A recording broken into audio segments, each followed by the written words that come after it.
I wanted to talk to you about what we've learned YSL is about. And 4 words come to mind.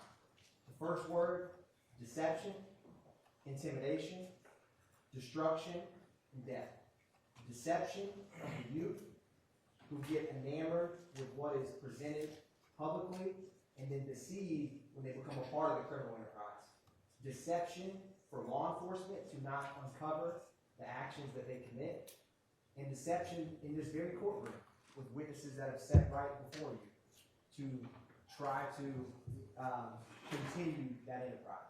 Intimidation, the public videos we've seen about people that they label as rats, people that they label as snitches or snitching, and that repeated threat, either overt, out in the open, or subtle, that if we do a crime to you or you know about it, don't say anything. The destruction has multiple parts. You've heard from multiple communities all throughout Fulton County that often similar pockets in the city have been affected, from dealing drugs, the robberies, the shootings, the shell casings, the windows, the doors, the refrigerators, the cars, over and over. That's the destruction. And then you've heard about the death. Jeffrey Williams himself said, YSL, in this video after he says murder gang, someone right next to him says YSL till we're dead and pale. But also, you've heard about 3 murders: Donovan Thomas, Chanel Drinks, and Jamari Holmes. That is what YSL, the criminal enterprise, is about.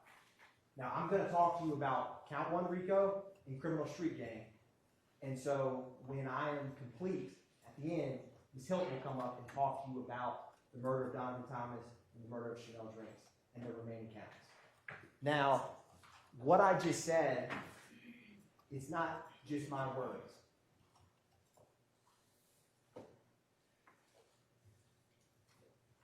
This is the deception, intimidation, destruction, and death that I just spoke to you about. Murder gang in my slime is above the law. But in Fulton County, nobody is above the law, and that's why you're here.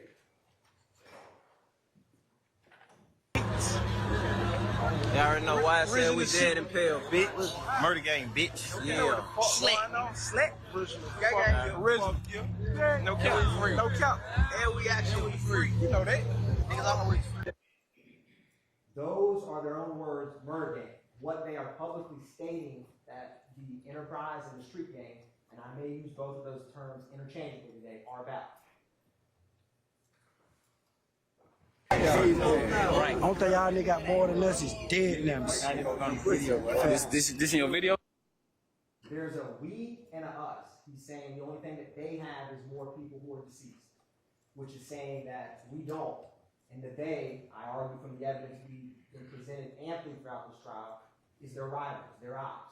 The Atlanta Blood Gang, Fifth Gang, 9 Dudes, YFN, that group. And lastly, after publicly bragging and boasting about murders, what is their viewpoint on being held accountable? Well, let me take their own words. Don't just take mine. Just beat a murderer. Pay my lawyer 30 for that. And my slimes above the law. Ain't walking no court at all. That's saying my slimes are above the law. So now I'm going to equip you with the duty as jurors so that you can learn about the law that the judge will instruct you on, so that you can have the toolkits needed to deliberate and understand how to organize the evidence that we have presented. So that's what I'm going to here to do with you today. So I'm going to take a step back. In general, jurors' duties, it's to honestly seek the truth. You've heard evidence, testimony, physical items. It's not to seek out, it's to seek the truth. You determine, how you handle and weigh the evidence. And I'm going to highlight some things for you so that you can understand some connections between some of these evidence. Because there's connections between these shootings, connections between these crimes, locations, victims, and accomplices that's important for Count 1 RICO. And that's what I'm going to walk through you about right now. The duty to deliberate. When all of this is done, all of y'all will go back there and speak with one another. Speak freely with one another. Go through the evidence and talk about what you've heard throughout this trial, and talk with fellow jurors about, the evidence as you reach your verdict. And like I said, seek the truth. Now, I'm going to explain to you in a couple minutes about what you can and can't consider. So everything outside of this circle has comes up in almost every trial, sometimes a little, sometimes a lot. Sympathy for victims or defendants. Viewpoints on a witness. You like the witness, you don't like the witness. You like the police, you don't like the police. You think about some issue that comes up in a case that's not about the evidence and the law. You disagree with the law. All of those things you can't consider. What you can consider, and it's going to populate in the middle, is the evidence, the testimony, the physical items, the videos, the wiretaps, the jail calls, all of those things you can consider at this trial. And it's not lost on me the length of this trial. And I could stand up here for 4 hours and explain to you my genuine understanding and frustration with how long you all and the sacrifices you've made. And what I thought about, because when you initially came on, it was 6 to 9 months, and now we're here 12 months later, and that is a significant difference. And there's one time in my life that came to mind about this. I couldn't do this again today, but I ran one marathon. When I got there that day, I was supposed to do a half marathon, just many years ago. And when I'm in line with one of my best friends who encouraged me to run, I see people much older than me. I won't call them old, but they may have been pushing 90. Marathon. And so he gave me that look, and I said, all right, I'll do the marathon with you. And during that, expecting to run a half, that day running a full, I had moments where I wanted to quit. I had moments I wanted to walk. I had moments where I wasn't ready, I wasn't prepared, I didn't sign up for this, even though technically I agreed to do the marathon. And as I got to the end, like we are here, I said, if I walk off on mile 21 or 20, all of this will be for nothing, and I will regret that. So with this time, I ask you to see it through, finish strong, and by that I mean listen to the closing arguments and deliberate with one another in the evidence, because you owe it to yourself, you owe it to the victims, and you owe it to your duty as jurors. And like I said, what I wanted to do, because I can't go back and change the hands of time, I can't, is make this time valuable and give you the tools you need. Because you've heard a lot about RICO, but you've not yet had anyone explain what that means. So that's my goal, and that's what I'm here to do, is to help that you can understand the law, how it fits with this evidence, so that you can deliberate and reach the only reasonable conclusion that these defendants and these co-conspirators are guilty of count 1, conspiring to commit RICO. So I'm going to walk through that with you. Now this circle, I speak faster than I click, so it's going to catch up with me. But like I said, you consider the evidence, the testimony, you don't consider what is outside.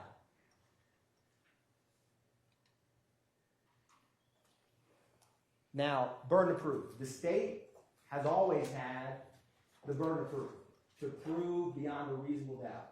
And that's a burden that I own. It's how it should be. And so the state, this burden of proof rests with it until we prove each and every element beyond a reasonable doubt. What is a reasonable doubt? Everyone's heard that term, but what does it actually mean? It's not a mathematical certainty. There's no algorithm or specific number. It is a doubt that's reasonable. It's not vague. And so this presumption,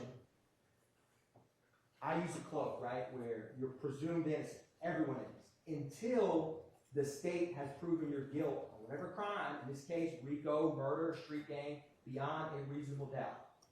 For some of y'all, when you're back here deliberating and thinking through the evidence, you may have realized halfway through my speech today, when you understand RICO, that they're guilty. You might have come to that conclusion months ago. You may have come to that conclusion in terms of where we are in the evidence as you walk through it, at a different point. But when the state proves, as we have beyond a reasonable doubt, that cloak of innocence goes away. And that's what you as jurors are here to decide. And reasonable doubt, like I said, it's reasonable. You don't seek doubt, you seek the truth, and it's a doubt. It means just what it says. If I were to I wouldn't do this, but if I took some from Madam Court Reporter, say her coffee pot, and there's a security camera right there, if all of y'all saw me do this, if I had a trial and never called one of y'all out, I'm on trial for stealing Madam Court Reporter's coffee mug, if you didn't, if you had a trial with just that surveillance video, and it clearly showed me unmasked, take it and leave, you wouldn't need all these witnesses. Or if you had the reverse, you didn't have a surveillance video, but you had an eyewitness or circumstantial evidence. Just because you don't have a piece of item or evidence doesn't necessarily mean reasonable doubt. It means just what it says. Is it reasonable? So I'm going to show you an illustration that is something we all recognize, which is a dollar bill. And you're going to see pieces of this dollar bill missing, and all of you will immediately recognize what it is. And like I said, it's not a mathematical certainty. It is reasonable doubt. That's the dollar bill, right? If you have pieces of the puzzle, and some of y'all may like puzzles that are removed, everyone knows that that's a $1 bill.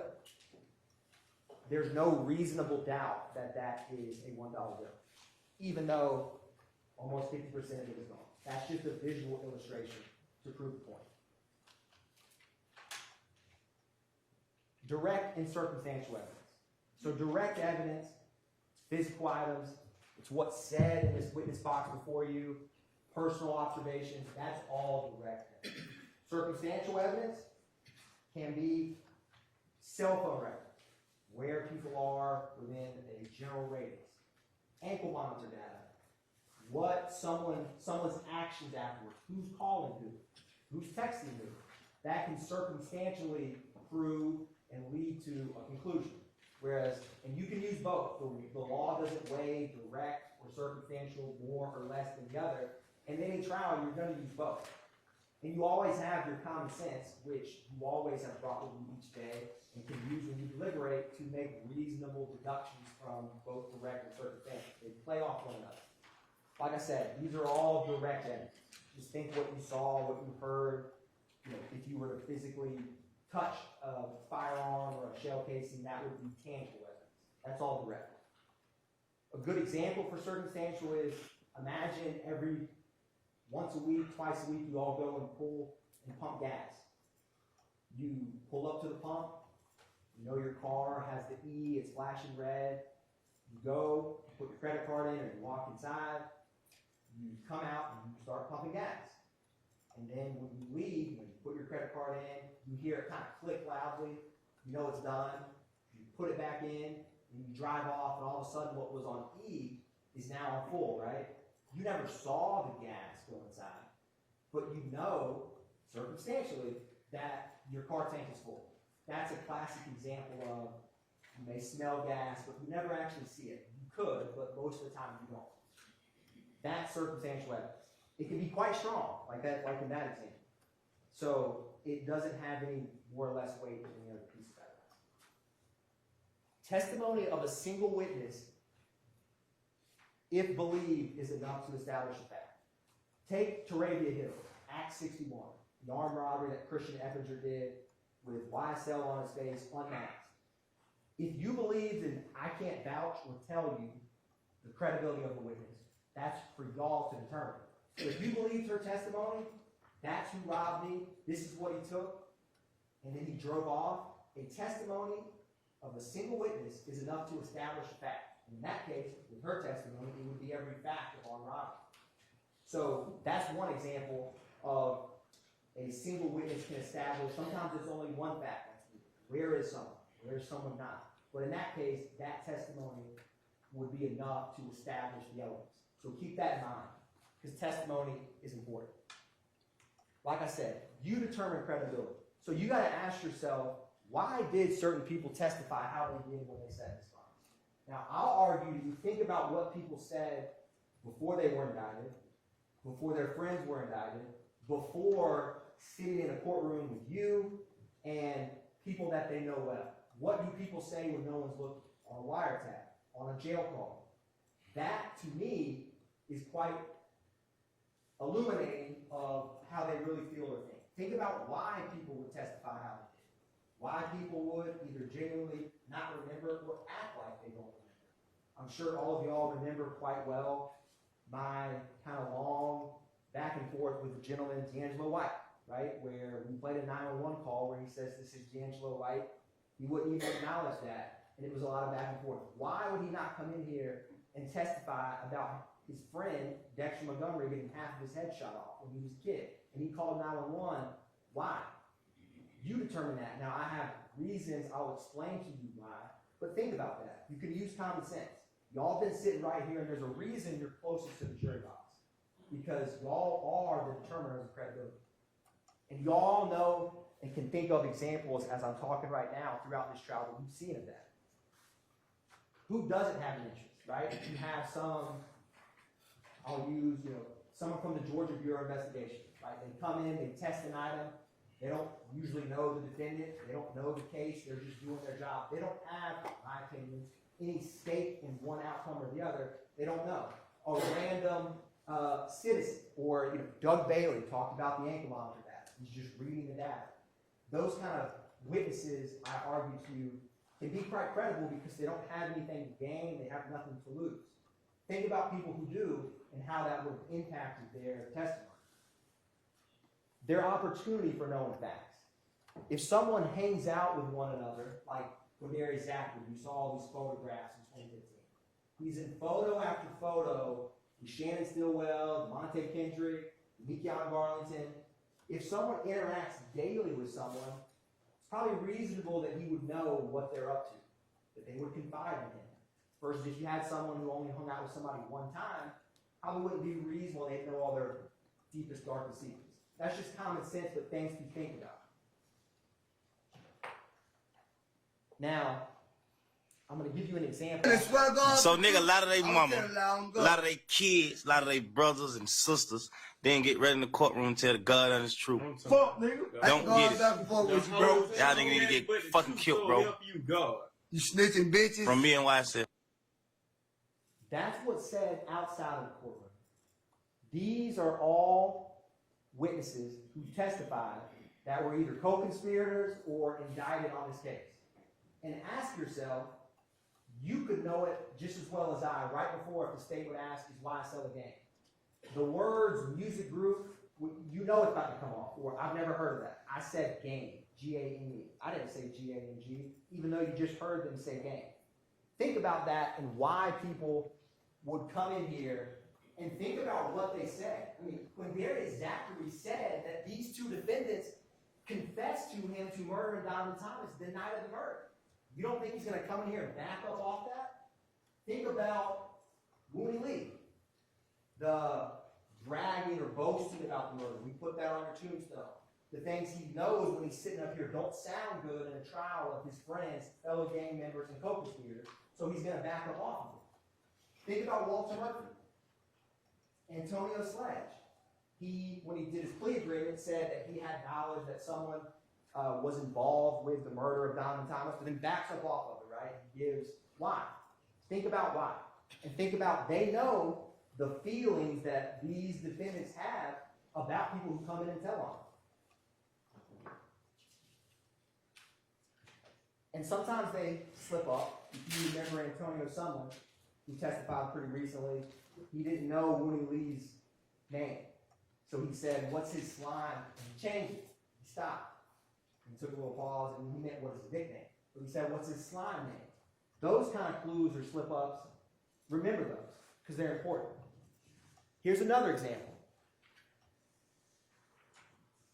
This is Diamante Kendrick on the left with a hat that has a big rat and a big X on it. And on the right is defendant Stillwell's tattoos. Omerta, you heard that, the code of silence. And on his chest, the price of loyalty is wealth. The price of disloyalty is death.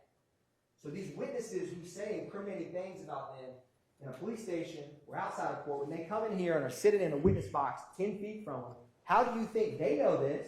That's these defendants' own words about people who come in and testify against themselves or others. That's their feelings on it. Things that these witnesses know very well. Kenneth Copeland. This is Kenneth Copeland outside of the criminal courtroom. Last words and shout outs before we get you out of here. Shout out to the game. YSL for life. You know what I mean? YSL for life. And these are photographs He has known Shannon Stillwell for almost the vast majority of his life. Most of these photos to show the length of time. Look at these photos with Kendrick. These are all photos with Kenneth Copeland and both of these defendants in trial. They are friends. They know each other very well. And Kenneth Copeland would not want to say something, I argue to you, because of his bias and motive that would want to hurt him. That's just common sense. And think about that when you hear what people say to a police station when it's just Detective Gaither and Dennis, or what they say in this courtroom. Quindarius Zachary, outside the court.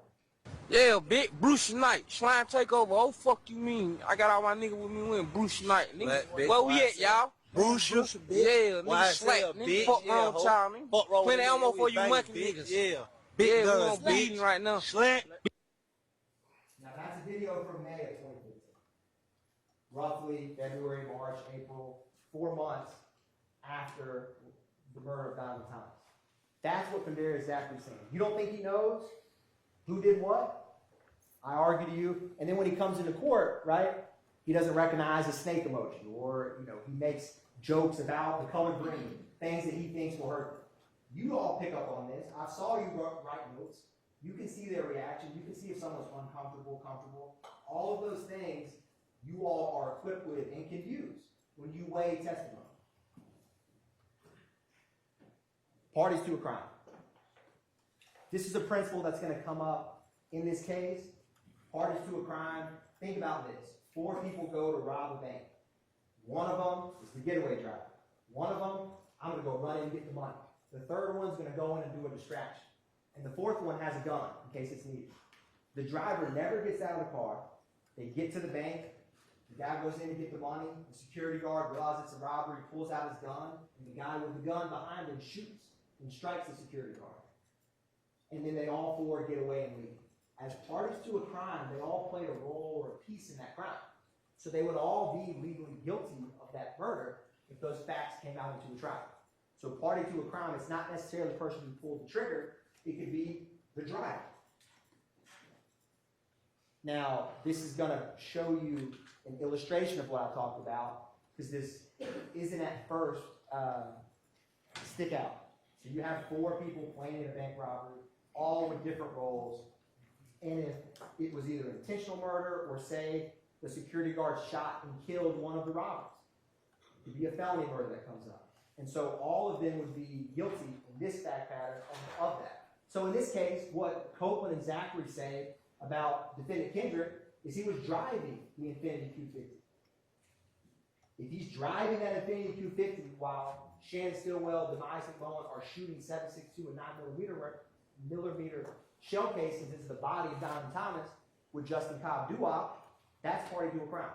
That's an example in this case. And it will come up in some of the overt acts that we're going to talk about soon. Mr. Atkins. Yes, Your Honor. I need to interrupt you for just a minute. I'm sorry. In the overflow room, I can't hear you. It sounds like, Your Honor, this microphone may have... Yes, Your Honor. If you let me know if that helps fix that. I got to fix this belt buckle here real quick. Well, I'll hold it for right now. Now, sorry, I want to talk about the crimes that I'm going to talk about. So in green is what I'm going to talk to you about, which count 51 is criminal street gang. Count 50 is criminal street gang of defendant Stillwell. He's on the right, and Kendrick is on the left. And count 1 RICO applies to both. So both are charged with the murder of Donovan Thomas.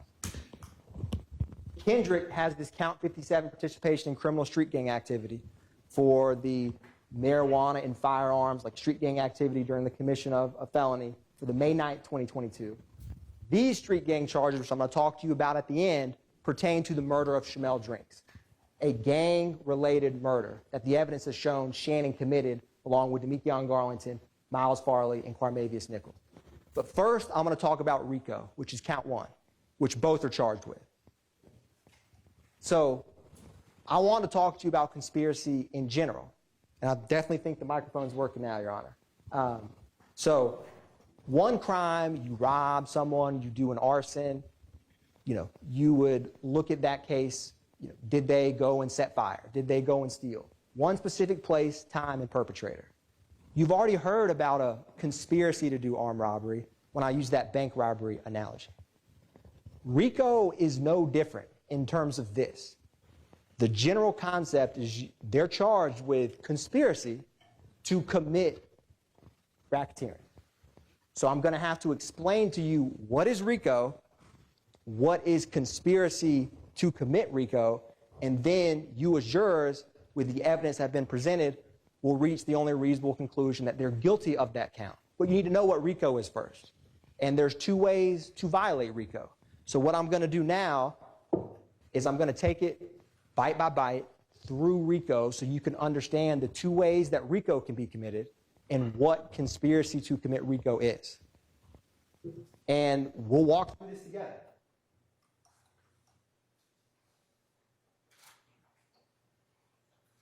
I've already explained conspiracy in general. Now, this bank, I've used the bank analogy. If this group who robbed the bank, they don't have to be some sophisticated mob syndicate. If those four are just sitting around and say, let's be the bank robbing boys, maybe we'll sell drugs on the side, and we'll shoot people, the rival bank group, and we're going to call ourselves, the BRC, bank robbing crew. If they got tattoos of BRC, they got necklaces of BRC, they say, hey, we are BRC. If they went and all knowingly and willingly agreed to be a part of that, knowing that a pattern of racketeering, which I will explain to you, will be committed, that concept is what we'll be talking about in general. It's not any different in general. It's conspiracy and RICO. And when you put the two together, that's what they're charged with. So let's walk through this. This is from the indictment, which you will have with you when you deliberate. I'm not going to read off this right now, but page 12 of the indictment is an important page. It lays out what the state alleges the criminal objectives of the conspiracy are, and that they violated, there's a subsection A and a subsection B, which we're going to talk about. So remember page 12 of the indictment, because it will come up multiple times. So what is knowingly and willfully joined? Look at what they do, what they say, and crimes that they commit. If you wanted to figure out if the bank robbing crew or if YSL, if someone knowingly and willingly joined them, that's Kendrick on the bottom, with slat on his left forearm and a snake that goes from his stomach to his neck, and YSL a little bit underneath his Adam's apple. Do you think he knowingly and willfully joined YSL? He got a permanent tattoo on 3 different spots of his body, one of which very close to his face. That is something you can use and consider. Oftentimes with criminal conspiracies, they don't have a written contract. They don't have a, you're not going to have that coffee room table. Let's all agree to be a criminal enterprise. We all hereby today on January 1st, 2000, from here on out, we're an enterprise. That's often not how it works. So you got to look at what they say, what they do, and if you permanently get a tattoo, that's a pretty strong indicator that you're willingly and knowingly a part of this. Shannon Stillwell's often wearing clothing, saying stuff. Me and my slimes above the law. You've heard that and seen that clothing line, which yes, they can play it off that it's just some innocent clothing line, but it says slime. Despicable human being, wipe your effing nose, right? And you've heard from gang detectives that wipe your nose is not some, joke. It's about murdering someone. It's actually violence. So that's Kendrick in the middle, next to a slack graffiti with a red bandana. How they act, say, and do over time, those are the clues to know that someone willingly joined a conspiracy. So let's break this down a little bit further. We need to switch it. It's came out again, Your Honor. This is probably the easiest element while we switch this mic. 2 or more conspirators. Oh, thank you, Sergeant. Thank you. So, that, you can't have a conspiracy with one person, right? So, I think we all can agree that should be an element that's easy to check.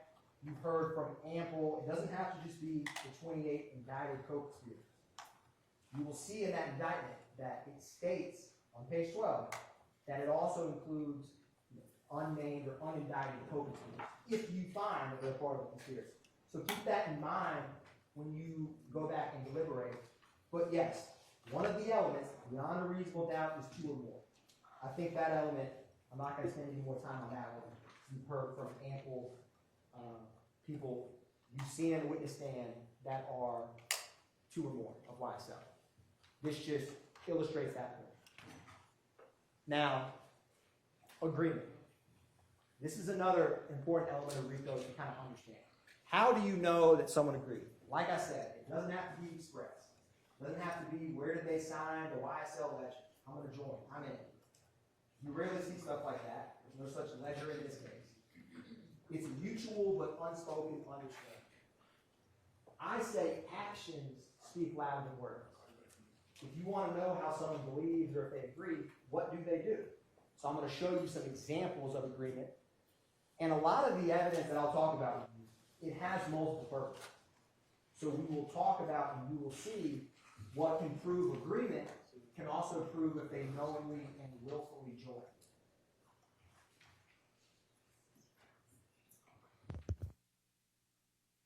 Let's see.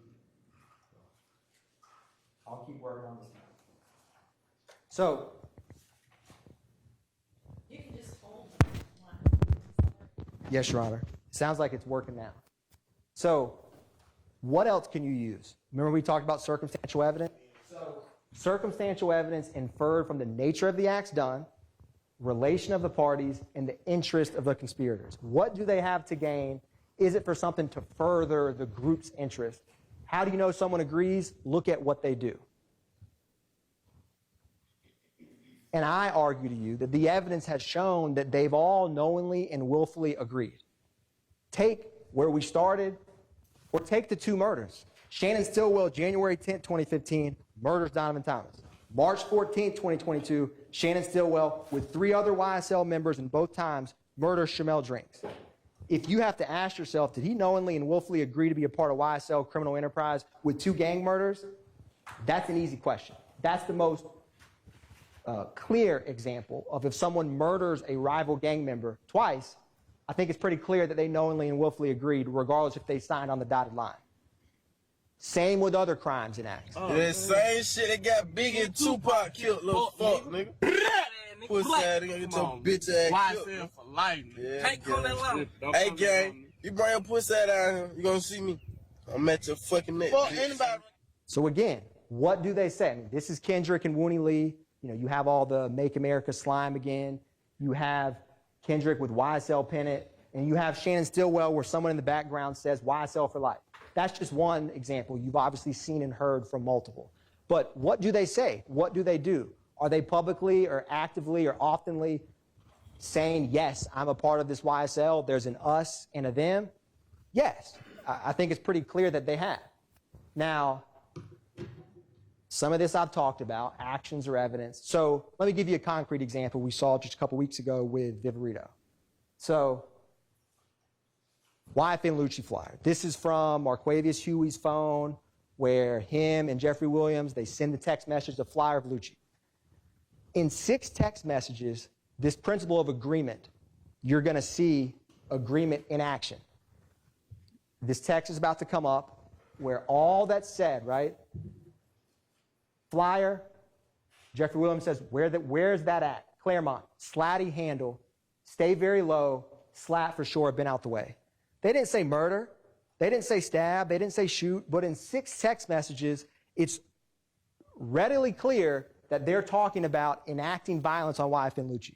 That's agreement in one, barely a screen of a text message. That principle shows you, and think about this example throughout. What do they say with one another? What do they do with one another? That's how you can know agreement. It's just like you all have family and friends. You may text one word, and they know what you're saying. I'm heading home. You don't say the address, right? Agreement can be inferred with very little words, especially with people who know each other very well. And YSL has its own lingo, so they don't have to say much. Slatty handle, he knows he will handle it. Other examples.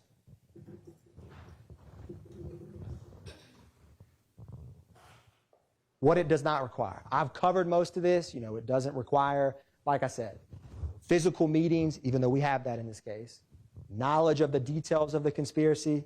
I argue we have that in this case, considering that Kenneth Copeland, Quindarius Zachary, Walter Murphy, all of these individuals have given statements with evidence that's been corroborated that real crimes happened in real places and they knew about it. So a lot of these, you don't have to have them, but you actually do in this case. The last one, the identity of all the co-conspirators. You wouldn't have to know if you had 200 members of YSL. I don't know the exact number, but you wouldn't have to know every single one. Obviously, I argue to you that they know quite a few because you see the same individuals speaking, talking, and acting in concert together throughout the case. But none of these things are necessary to reach agreement. So, and there's a slight lag on this Zoom with this clicker. So I'm gonna move through this. So at its core, the crime is the agreement. The overt acts let you know that it's real. So this is important. They're charged with conspiracy to violate RICO. So the agreement to violate RICO, that's the crime they're charged with. These overt acts that you've heard from and we're about to walk through, those let you know that this isn't just fanciful, this isn't just in their minds, it's a real conspiracy. And in this case, and we're going to explain what RICO A and B is, they've actually committed the crimes. So it's like you're asking you, did this group of individuals agree to conspire to commit all of these crimes, racketeering activity? The best evidence of that they did is they actually went and shot multiple people, murdered people, robbed for the street gang. That lets you know that there's not much to say when you actually do the crimes that you're alleged to have just conspired to commit. It'd be like if you're asked about the bank robbery conspiracy and all they do is just talk about the bank robbery, get the items, they go and buy a gun, but they never do a robbery.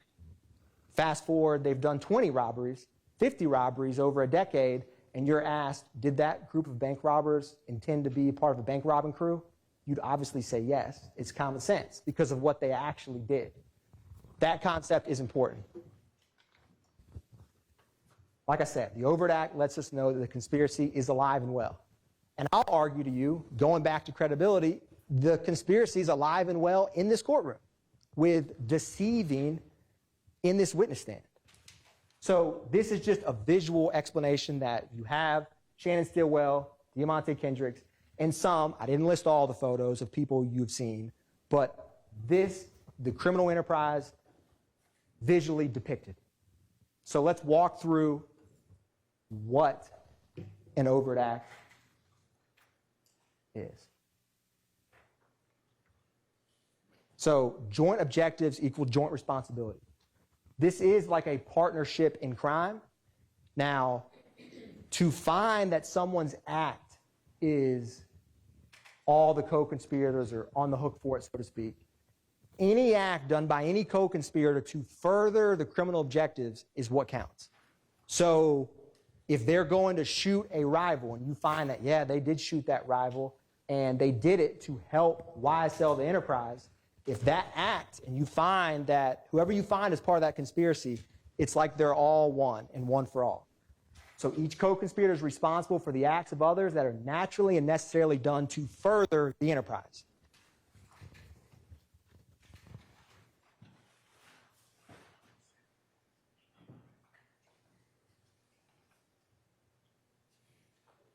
Now, I've talked about different ways to violate. A, in a nutshell, is to acquire money and property. I'm not going to bury the lead. That's the first way to violate RICO. Conspire to acquire or keep money or other personal property.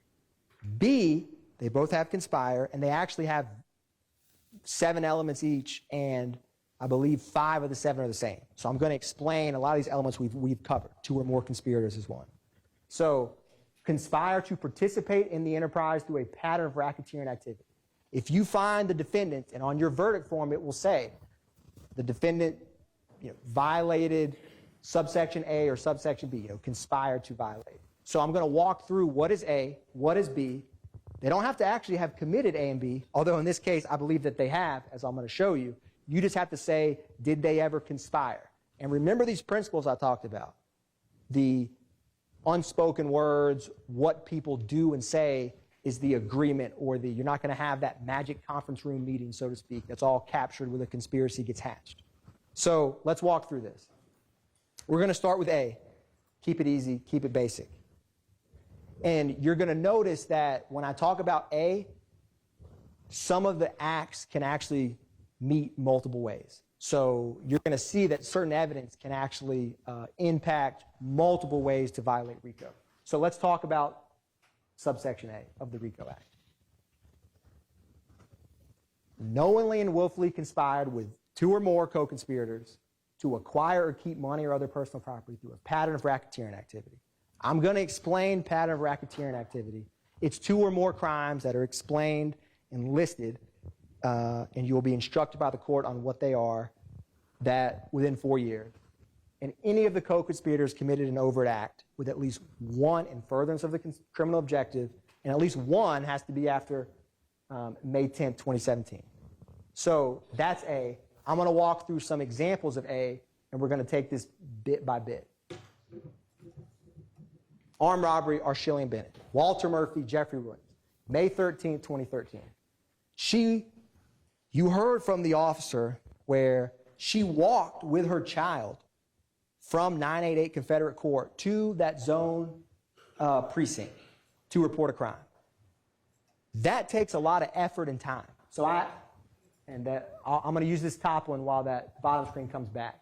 But obviously she came in here and did not want to acknowledge about the robbery, but I argue there's about to be a real bullet in her window that was taken by a crime scene tech who just responds to a scene.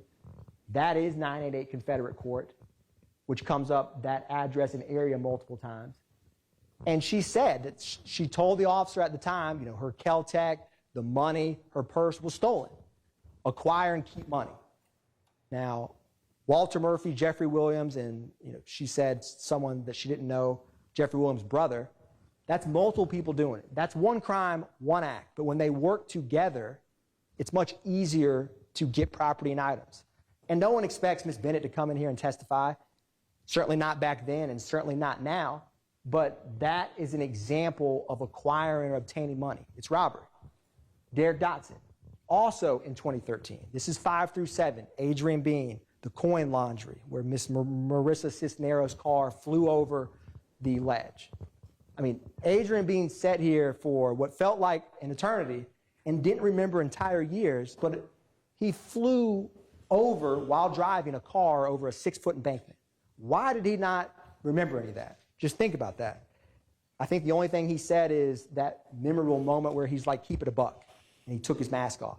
But he clearly would remember flying over a wall. Why are they not coming here and talk about it?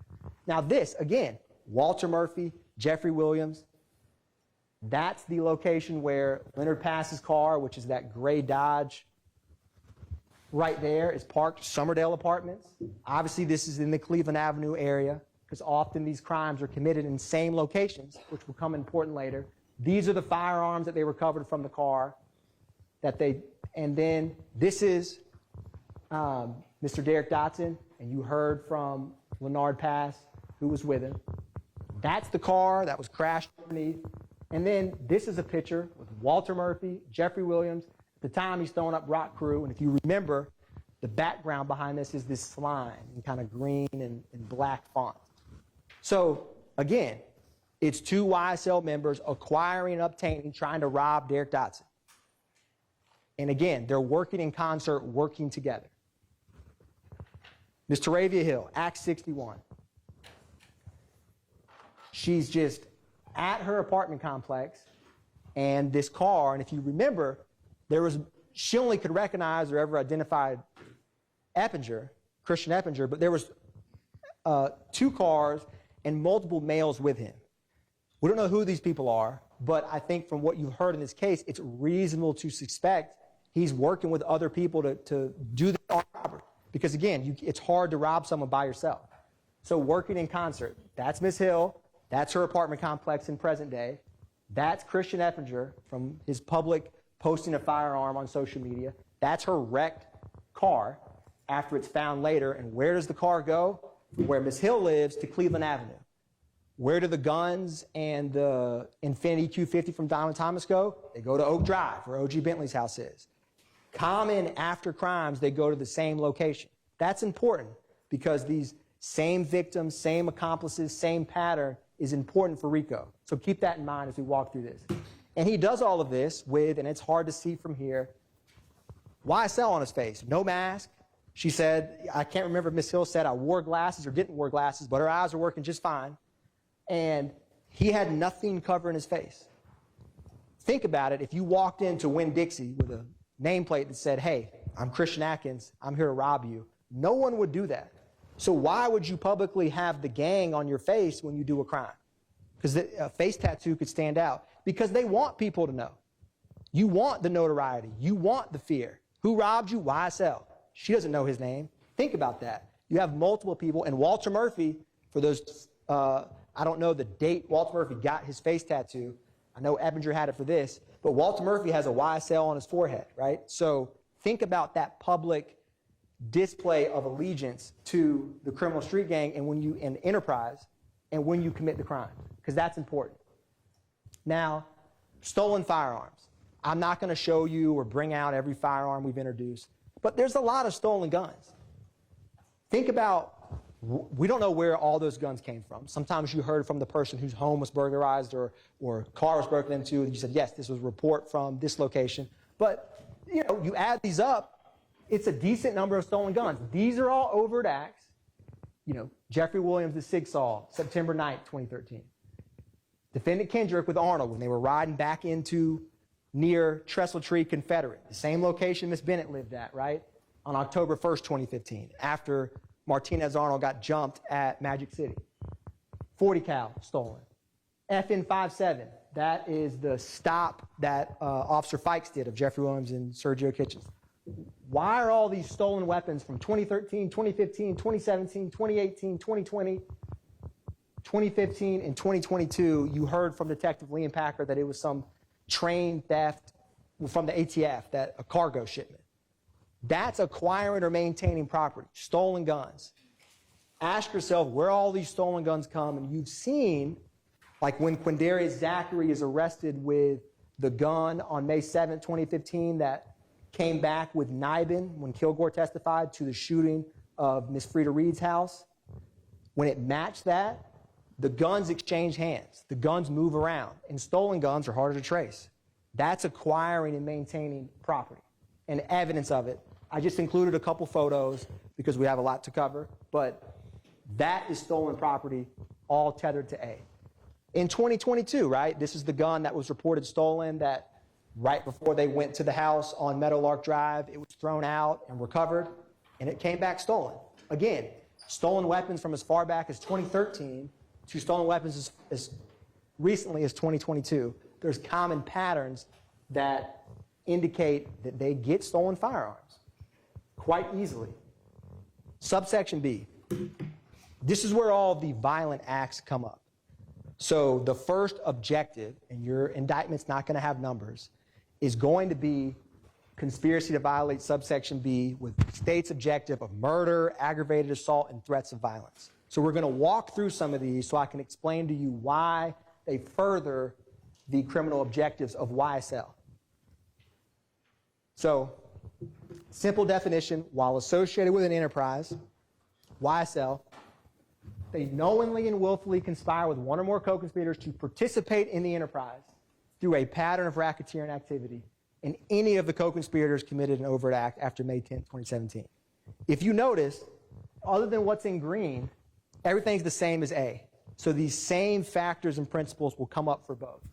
So I got to explain to you what is participating in the enterprise and what are these criminal objectives. So we're going to start with the murder, aggravated assault, and threats of violence and go from there. So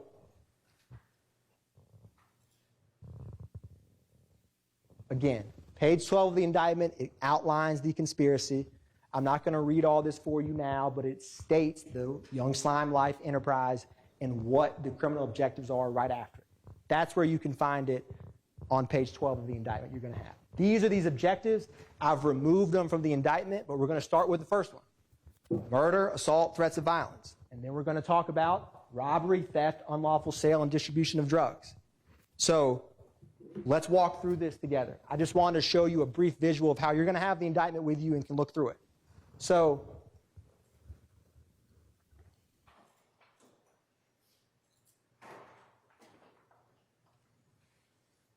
again, we're going to go objective by objective because it helps to organize the evidence.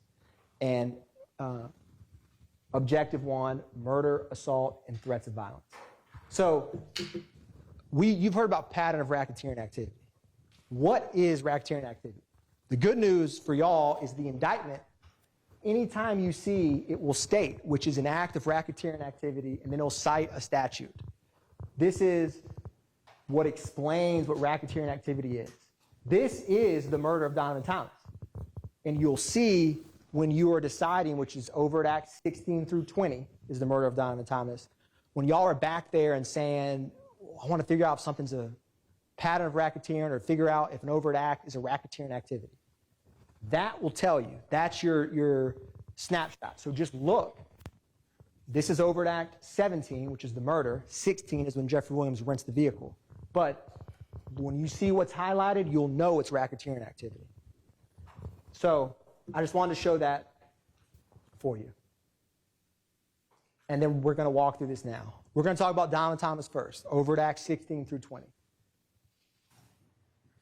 The Lansing on the line for the 620. Yes, there's police over here on the north side of McDaniel. North side of McDaniel. Why did you? Yeah. At Harold living in the barber shop. Somebody don't got shot. Mr. Parker, who you testified, who's owned a barber shop there for 20 years. Barber shop right here. And Kendrick, Stillwell, this is Demise McMullen. Now, we'll talk about this in a minute. This is actually the photograph from when they shot Dexter Montgomery. Same case with D'Angelo White when they left that Jonesboro gas station in Lakewood and got to the four-way stop. That's the photograph from that. So you have Nard, but that's Demise McMullen, Shannon Stillwell, Kendrick. This is obviously the shooting. Overt act is, did Jeffrey Williams rent the Infiniti Q50 and act in furtherance of the conspiracy? When you think about these overt acts, think how the criminal objectives. Ms. Hilton's going to talk to you and walk through bit by bit the murder itself of Donovan Thomas. But I argue to you, as she will too, that has been proven beyond a reasonable doubt, and that renting of the Infiniti is an overt act that was used to facilitate the murder, and you've seen a pattern of rental cars being used. And ask yourself why. They're harder to trace. People don't recognize you in that car. Now, how is Donovan Thomas's murder evidence of RICO? Well, I'm going to tell you. That's Donovan Thomas. This is about to be Wooney Lee. Before y'all nigga with slime. This shit is in blood. We wrote this shit in blood. I probably had it before slime. And we also wrote it on nigga tombstone.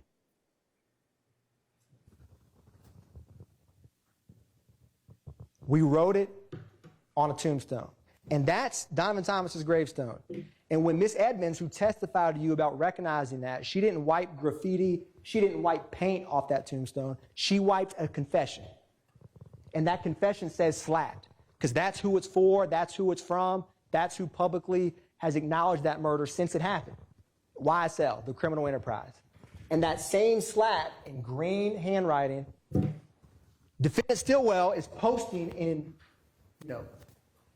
7 years later in a slime t-shirt, right, Peanut Stone Gray. That's the translation version. He put it in Spanish. Wooney Lee's comment, his comment, they're all talking about and kind of joking sheepishly about a murder of Donovan Thomas. It's we, it's us, it's criminal enterprise.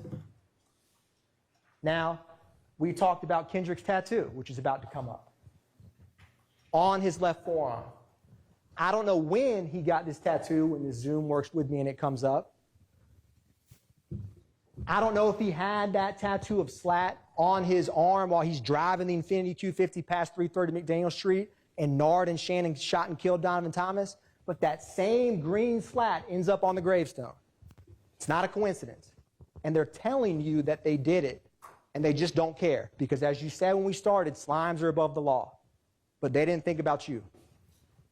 Now, Swear to God, we killed nuts, so they gonna stay on you. you hear it as clear as I hear it. I swear to God, nobody accused Dolly of murdering Donovan Thomas. Who's the we? And then you hear in the background, we smoke nut. And if you remember that call, right before that, Woody's saying, tell your brother I love him. And then you can hear Jeffrey Williams say, tell him I love him. Right there next to him. We killed Nut. We put it on his tombstone. Slat, and then just making a cheapest joke this years later. They're telling you we did it, they just don't care. And that's Shannon Stillwell in that same video, and there's a live snake and a YSL chain. It's out in the open. Beat a murder rap.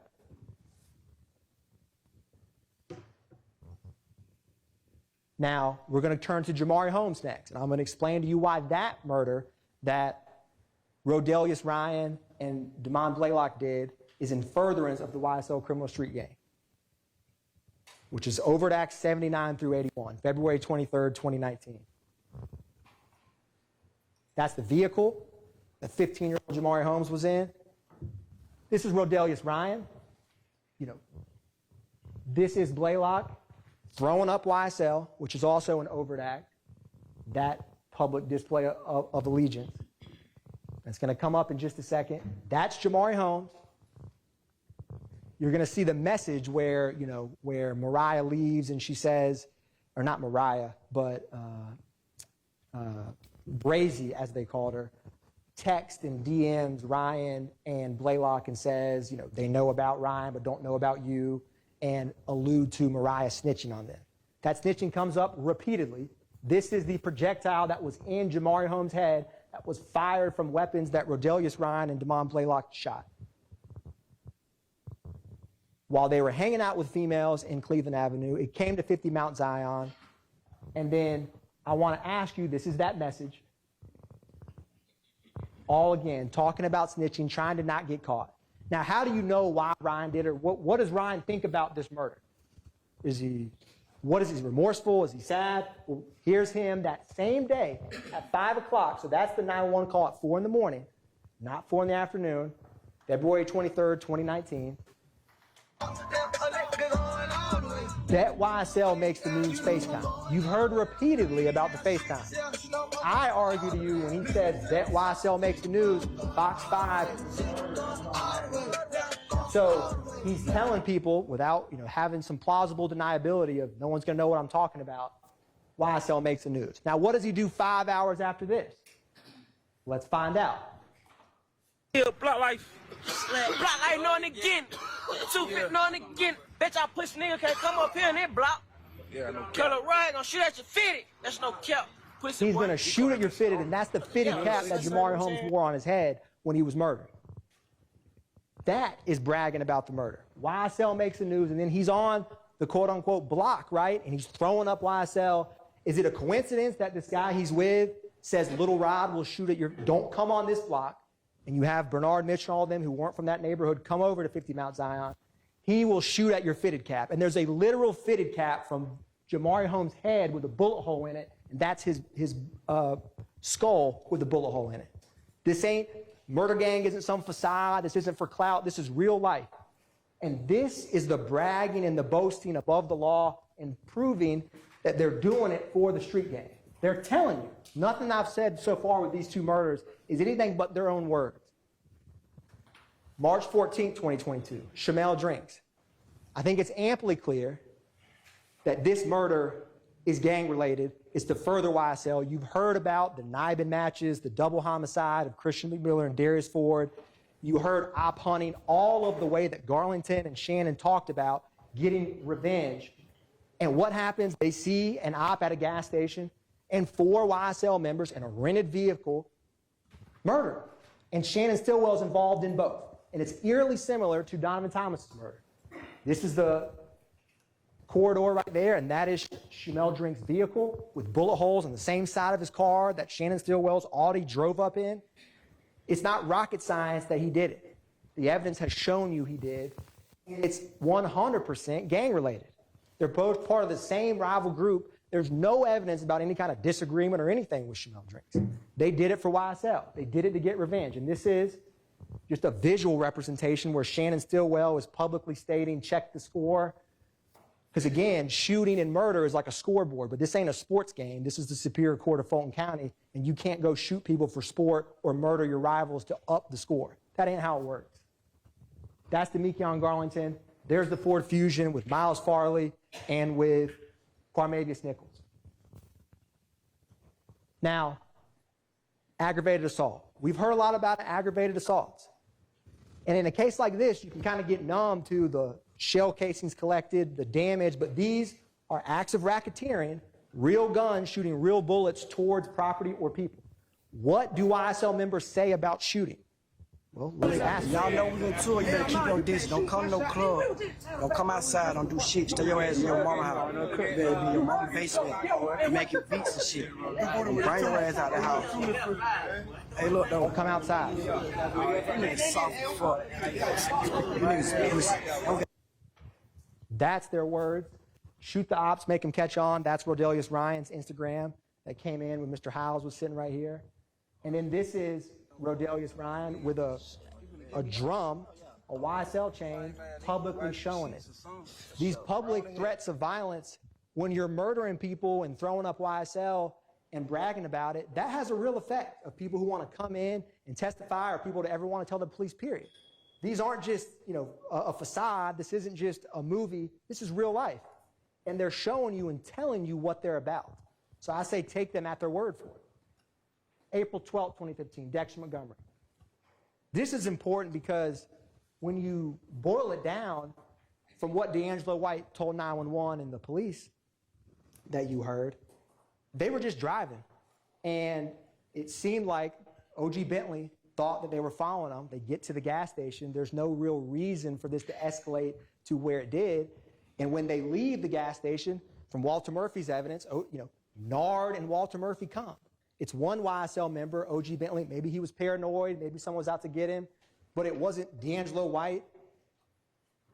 It was not Dexter Montgomery. And this is their car when it stopped after the shooting, at that stoplight. Cornelius Davis and Christian James. And that's the bullet that comes in through that car, and that's Dexter Montgomery with half of his head shot off because they followed a YSL member to a gas station. That's it. One call, Walter Murphy and Demise McMullen, they didn't say, where do I sign the criminal enterprise contract? This agreement I talked about, Slat handled that. They just go. They grabbed the sticks and went. My name's D'Angelo. And D'Angelo, tell me exactly what happened. Now, we was at the gas station. And, my partner was trying to talk to a girl, but I guess they thought we was following them, and then they pulled up on and just started, and we pulled off. And then we pulled off from the gas station, and then we got away. And then we ended up driving a back streetway, and then we ended up seeing them again. They ended up shooting, and somebody ended up getting hit. Okay. Are you with the... Like I said, they're just driving. I mean, this is Walter Murphy with a stick. This is Demise McMullen, who they say hard Nard, the same person that Condarius Zachary and Copeland said was shooting at Donovan Thomas. This is 3 months later. It's a lot more likely that he's a shooter when you see him on camera with a long gun at a gas station for no reason because O.G. Bentley called him. Their same common associates with no questions come. That's an overt act in furtherance of the conspiracy. Lil Wayne tour bus, April 26, 2015. You heard a lot of evidence about Lil Wayne. What you didn't hear was any remote personal reason that Jimmy Winfrey would have any, even knew or had any kind of squabble with Dwayne Carter, Lil Wayne. So why did he shoot the bus? You heard about the public back and forth, and look at the actions before, during, and after of that shooting. Now, this is only a couple weeks after Dexter Montgomery. And it's 2 days before the shooting spree of Adele Drive and Drew Drive that Garlington, Zachary, and Sledge did. So all these shootings, when Gaither and Dennis come in and talk about shooting after shooting, they're not just making this stuff up. is real. So this is Mr. Alvin Lewis's tour bus shot up. This is Jimmy Winfrey. You heard from Detective Dennis about visually seeing them, and Zachary kind of got spooked because he knew his social security number, which would probably spook out Zachary of like, how does this gang detective know me like that? And then you have this post, which is over at Act 121, I'm free, death before dishonor. Quite similar to the tattoo that Shannon Stillwell has, YSL. And what does he say about it? And by he, I mean Jimmy Winfrey.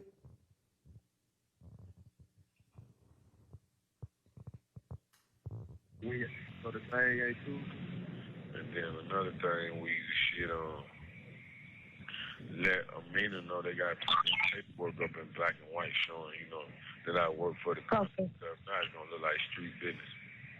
Get Amina to get the paperwork to put it in black and white, because if not, it's going to look like street business. Because it is street business. They just don't want you to know. That's that deception piece. They don't want jurors to know. They don't want the police to know. So get it in paperwork so we can make it look legit. There's nothing legit about shooting a tour bus driver's car on a highway. There's none. This is the phone records. They move as a pack. They move as one. This is before, where Zachary, Winfrey, Sledge, McMullen, Greer, and Dolly are all in the general area of the vault. This is, when it's about to come up, is the compound, which is a little bit later. Zachary, Winfrey, McMullen, Greer, and Dolly, 142 to 304. They all have kind of similar times when they leave, similar times when they depart.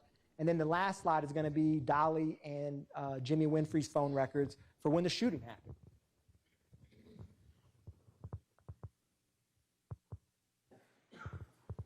And you can see the path of travel, and Winfrey's in black and Dolly's in orange, and the white Camaro that he hid and made the jail call to not get it found, and then he comes out, and then it's YSL, death before dishonor.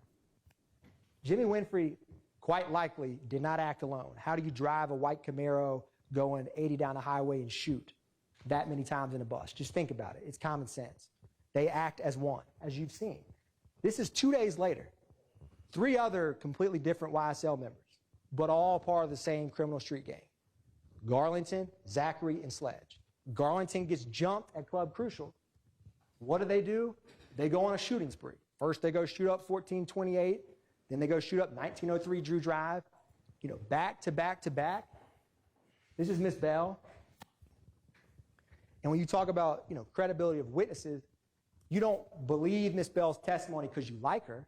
Everybody wants to drink a glass of vodka with Miss Bell. She was a sweet lady. You believe it because what motive does she have to come in here and sit and say that her house was shot up other than that it did? What motive does she have? What bias does she have? She's a good example. She's just in her bed trying to drink a nightcap and just hang out. And what happens? They shoot at her because they think that her nephew or someone in YFN is there. That's not how it works in Fulton County. You don't just go shoot people's houses up because your op's there. But again, they're above the law. This is the timeline, 220 to 406 to 551. This is Zachary with what looks like an AK-47 and Demekion Garlington, and there's Sledge wiping his nose. Just like, if you remember, he wiped his nose when he walked off that witness stand at y'all. So these are the things that they're telling you, and you're going to see photographs from these. First, it's going to be the Club Crucial shootings. When they post about guns, when they talk about guns, and then they tell you that they committed the crimes, it's not rocket science. You take them at their word, what the evidence has shown. These kind of retaliation is, again, Demekion's jumped, we got to protect him. It's a us, it's a we, it's an enterprise, right? And they act together because you have strength in numbers, protection and shootings. But this was a fist fight. It was a shooting in the parking lot, and then they go to other homes, travel intentionally down there and shoot. Again, they're moving together in concert. As you saw from the Donovan Thomas phone records, the Shamel Drinks phone records, the Little Wayne phone records. We didn't put in phone records of this, but I think it's quite clear who did it and why they did it from the testimony of Zachary and Sledge and what we impeached them on. 34 shell casings. Drew Drive, roughly 2 hours later, right? This is where Miss Battle's apartment was, and it's just an apartment right by the street.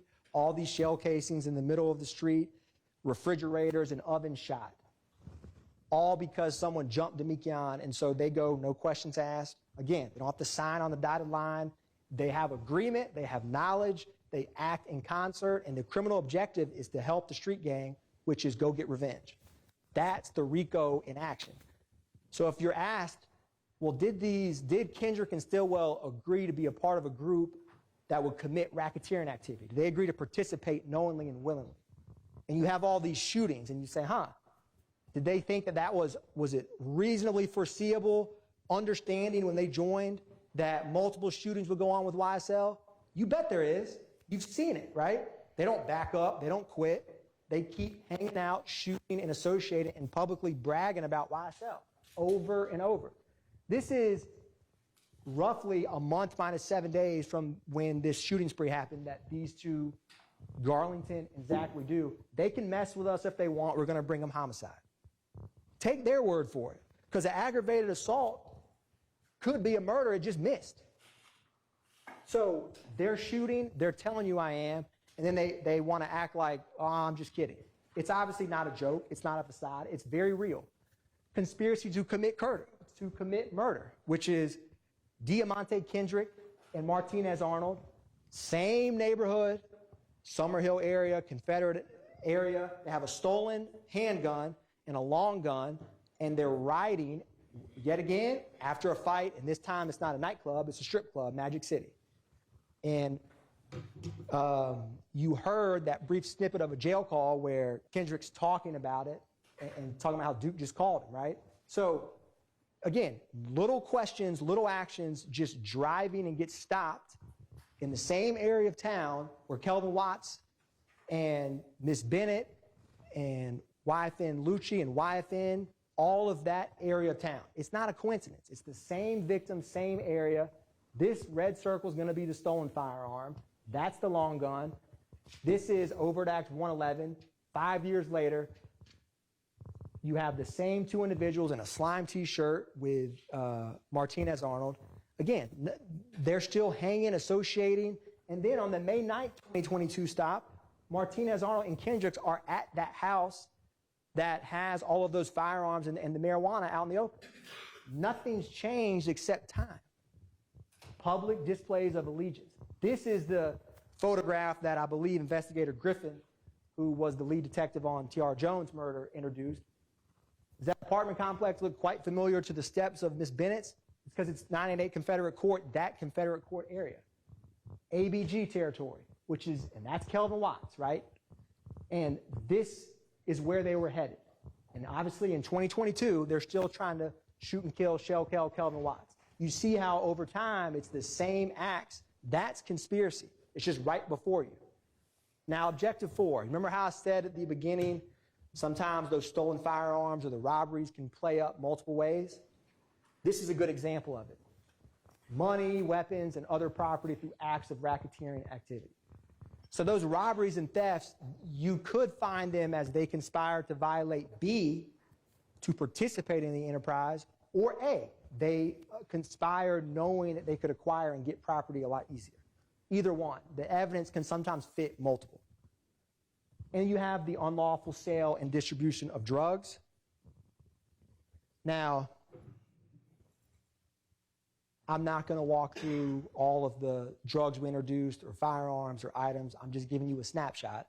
That criminal objective has multiple. I think I would focus on the areas of where they are if there's other people with them.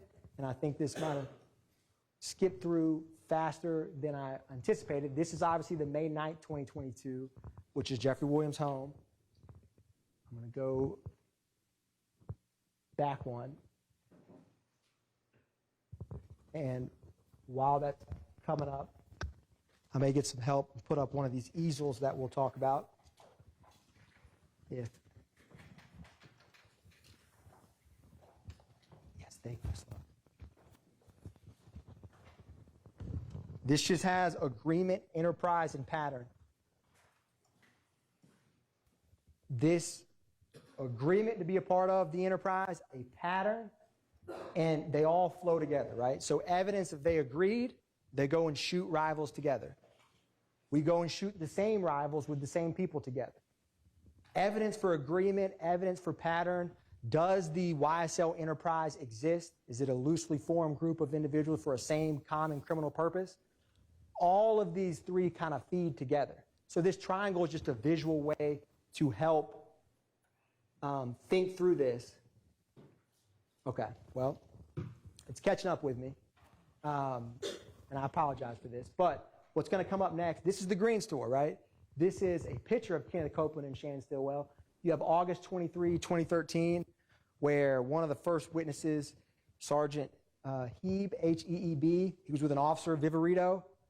Sound familiar? 50 individual packets of clear marijuana. And this area of town is not far from where the Windsor Street gas station is in 2022, where Shamel Drinks was last seen alive before that stoplight.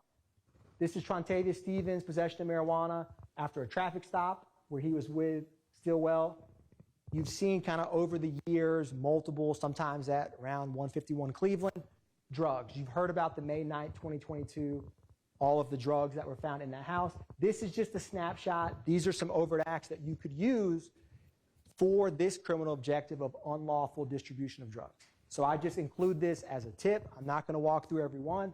Act 48, 2015. Act 49, 2015. Act 65, 2017. 2020, it spans 7 years. BB, Nichols, Stevens, right? You've heard and seen pictures of them, identifiers of YSL over time in similar areas dealing drugs. That's another benefit or perk or objective of being in this kind of group, because no one's going to want to mess with you when you're going around shooting people and saying, I'm going to shoot. It helps you to unlawfully distribute drugs a lot easier in certain areas. Now,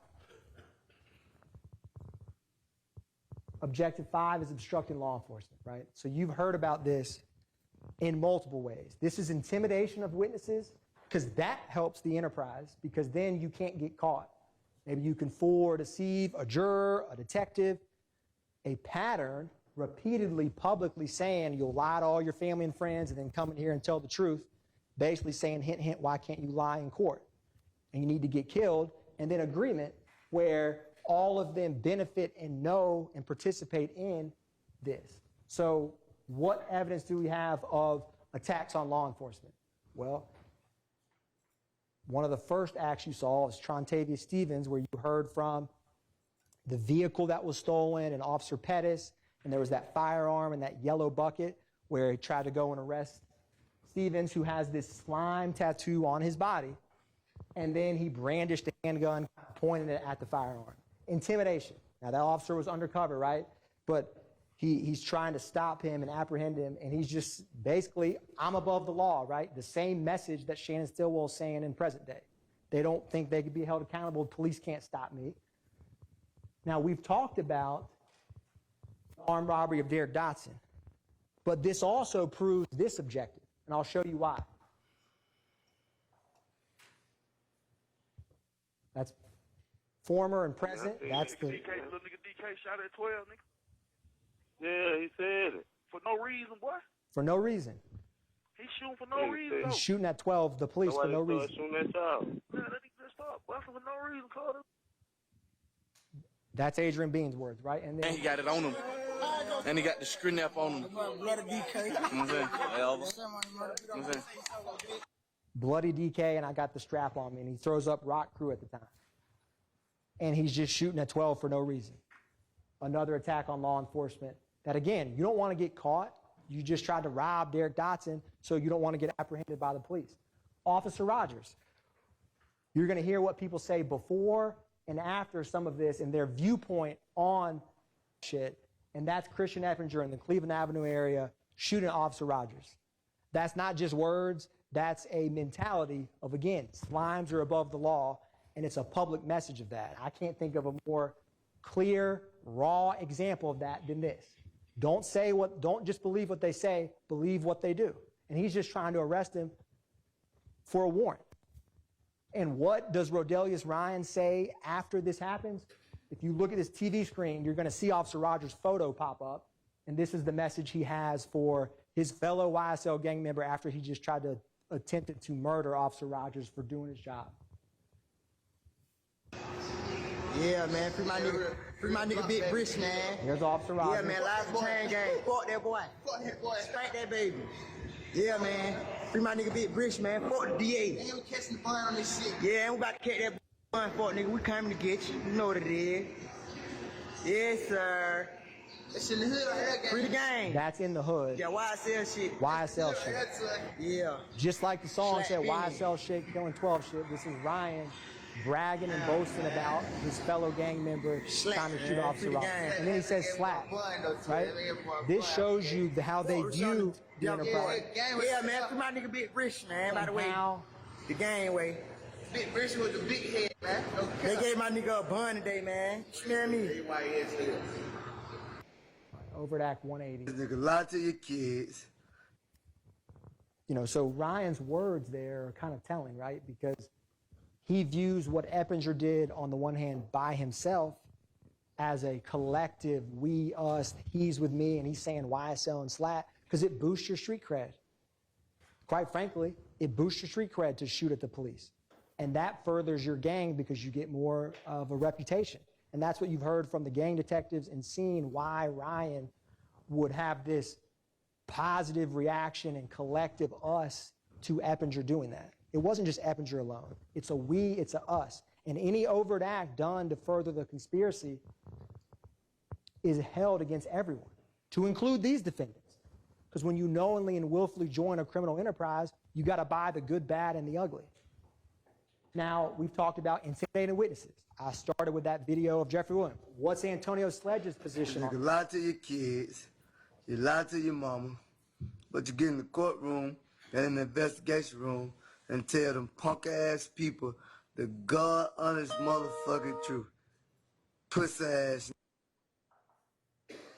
And that's Antonio Sledge as a witness, right? So you realize what people say outside of court. Think about that Antonio Sledge and that. And it, you know, how people are in the witness stand, right, is quite different.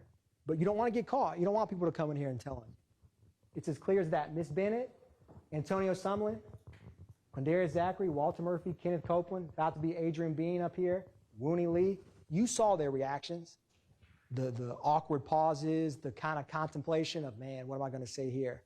Or some bad piece of wiretap or jail call that gets played that doesn't sound good. Trontavia Stevens and Adrian Bean.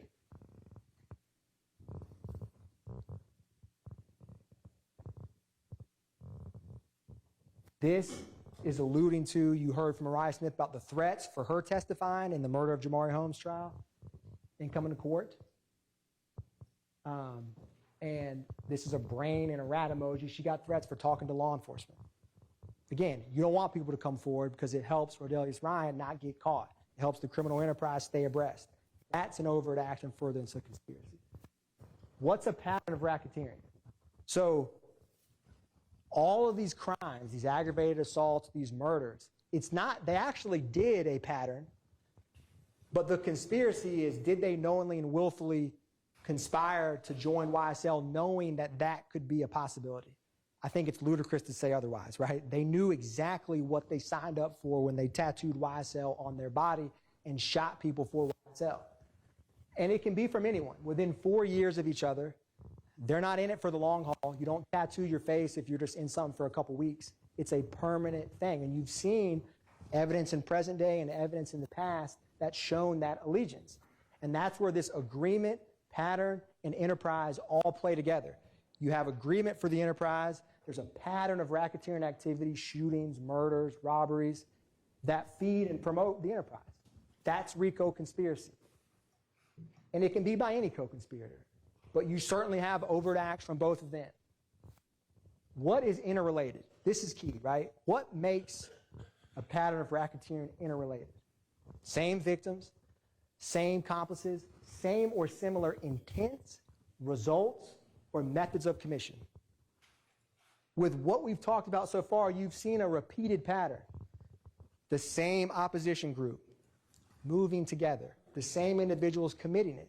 Over and over, all of these interrelated, they're not just interrelated, it's like a yarn of, it's like a ball of yarn that's just so intertwined, tight, you can't get out of it. It's like they're all related. And I'm going to show you some examples of that that will cut through time and cut through RICO conspirators, and you'll see patterns and connections that can be hard to miss with all of this evidence. So let's focus on some distinguishing characteristics. So what's the best evidence that someone violated conspiracy to violate RICO? Is they actually did it. That's, if you want to figure out if someone wants to conspire to rob a bank and they go rob 20 banks, well, they probably agreed to do that bank robbing. It's as simple as that. So let's look at what they did. Let's look at what they said and look at how it's related. Same victims, same accomplices. So I'm going to show you some examples that are going to mirror together exhibits from different parts of the trial. Actions speak louder than words. They just do. It's like what your grandparents say, or dad or mom, don't do what I say, do what I do. So believe them. Let's see what they do and how they do it and why it's interrelated.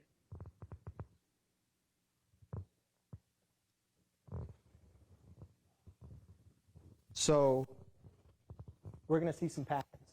They move as a pack, right? What's going to come up is the cell phone records from O.G. Bentley's house, or the spot on Oak Drive where you heard testimony about. This is after the murder of Donovan Thomas. This is both what Copeland and Zachary say that they all went to get rid of the gun and to get rid of the car, because they don't want murder weapons to get caught with them, obviously. So the same individual who called Walter Murphy and Demise McMullen 3 months later when they pull up with a stick, you don't think that Demise McMullen killed Donovan Thomas with Shannon Stillwell, Kendrick driving, and Justin Cobb, and then would go to his friend O.G. Bentley? Of course he would. And where do they go? I mean, 755, 750, this is McMullen and Williams. That's O.G. Bentley's house. 5 minutes of each other. They go from up north, where Sky House is, to down there. Let's look at the next slide. Bradford, 747, O.G. Bentley's house. You need a common place to take guns and cars. It's not a coincidence they all just woke up and decided to go, have a pizza party at O.G. Bentley's, within 30 minutes of the murder of Donovan Thomas in a car rented by Jeffrey Williams. That's not a coincidence. And that Copeland and Zachary just guessed randomly of where they traveled. They knew. They knew. Let's look at Treadwell, right? He's all over this Oak Drive address because that's where his house was. Now, fast forward, this is Shamel Drinks. Where do they go after the murder of Shamel Drinks? This is Farley, Garlington, and Jackson. The times are a little different, but the general direction of travel is to, look, here's the airport, there's the airport, there's the airport, there's 70, 70. They go to the same location after a murder for a variety of reasons. Maybe to get their story straight. Maybe to all have a common place to go to get away from when you just commit a murder. This is 2022. That was 2015. That's a pattern. I can't think of a more clear example of one. Now, common places to stash and store. You've heard about the web. You've seen more recently Waters Road, and you used to hear reference about the dugout, but the web and Waters Road come up frequently. What were some similarities between them? There are places where they can store their guns and can frequently go where no one's going to catch them or bother them. This is Trontavious Stevens. This is Antonio Sumlin. He has the slime tattoo on his body, and Sumlin has YSL here and multiple king slime on his forearm. This is the web. There's that YSL. There's the surveillance video right there. Looked kind of similar to Waters Road. Completely different locations. This is from the Instagram where one slug, I'm going to the web. And then there was this wiretap. We back at the web. What, slug on spot? Yeah, we got that spot now. We ain't slug spot though. We're back at the web. It's not slug spot. It's now my spot. They exchange guns. They exchange locations to help the gang. It's quite simply that, right?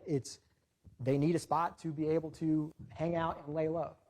Fast forward to present time, we're about to talk about and see Waters Road, and you saw the phone records both in March, the ankle monitor, it was 3,000 something times per minute that defendant Stillwell was at that 2830 Waters Road. It's not a coincidence, right? You just saw that surveillance at the web. Yes, you can have a surveillance system in your home, but with the evidence of guns, and let's go to the web, Waters Road, with all of the assault rifles and bullets that were there. That's the surveillance video on the 16th. That's the cables removed on the 17th. Same address, Waters Road. It moves and talks and walks, very similar to the web. Different locations, YSL members, to help the enterprise. They all agree to be a part of it, from the tattoos and the shootings and the actions, and there's a pattern. There's a clear pattern. You don't have to be a rocket scientist to figure out this pattern. Same or similar intents and accomplices. So follow me with this. So Donovan Thomas, murdered January 10th, 2015, by YSL. YFN Lucci, whose mother's house is shot on the 22nd of January and the 26th of January, 2015. And then, what do they say? What do they do? What are their methods of attacking or harming a rival? Well, that's the 22nd, 1007 Hill Street. And then the 26th, that is, a window, a mirror window in her home. Is it a coincidence he shoots at, I shoot at his mommy, he no longer mentions me? Maybe it is. Maybe it's just a coincidence. But then when you see the text messages, right, between Huey and Thug, go handle that, Slatty, it kind of takes on a little different feel to it. All right, so keep going. What other actions do YSL members have with, and if you remember, right, the gun that Zachary had, that he was arrested with, got tied to those shootings. So this is where guns change. Multiple conspirators work together in concert. This is a tweet or an Instagram from Jeffrey Williams. If I didn't like what you did for your mothers and kids, I would have been killed you. That's 2019. And then you have, in 2020, coincidentally, Kendrick with slat and a snake on him standing on the same Mr. Bennett's car, right? A clear sign of disrespect with a middle finger. And then fast forward, it's not just funny tweets or funny songs or funny cars, right? Let's keep going with this. Same victim, same YSL members throughout all of this. There's the flyer we talked about, right? There's the tweet, go handle it. You saw examples. You saw another example of that when Viv Rito was on the stand.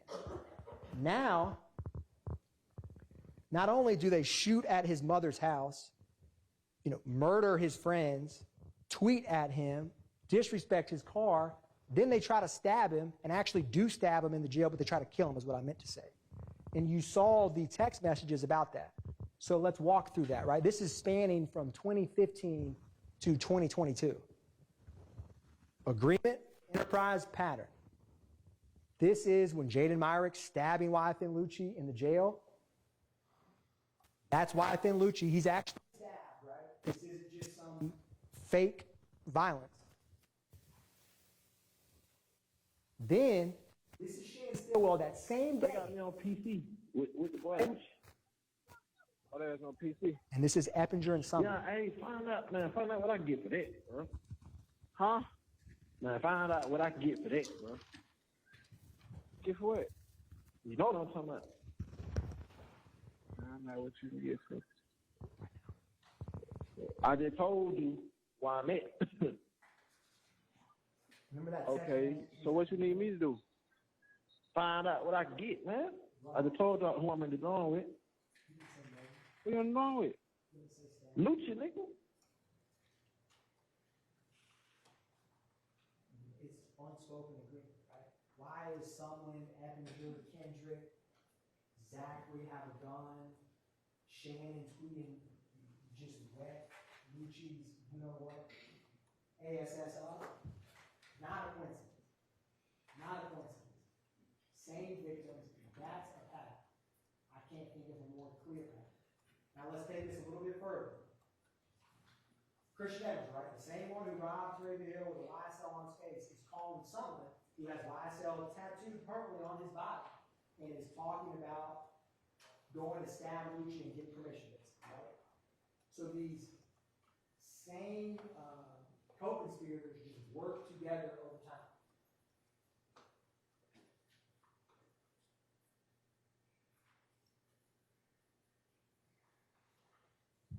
It's going to come along.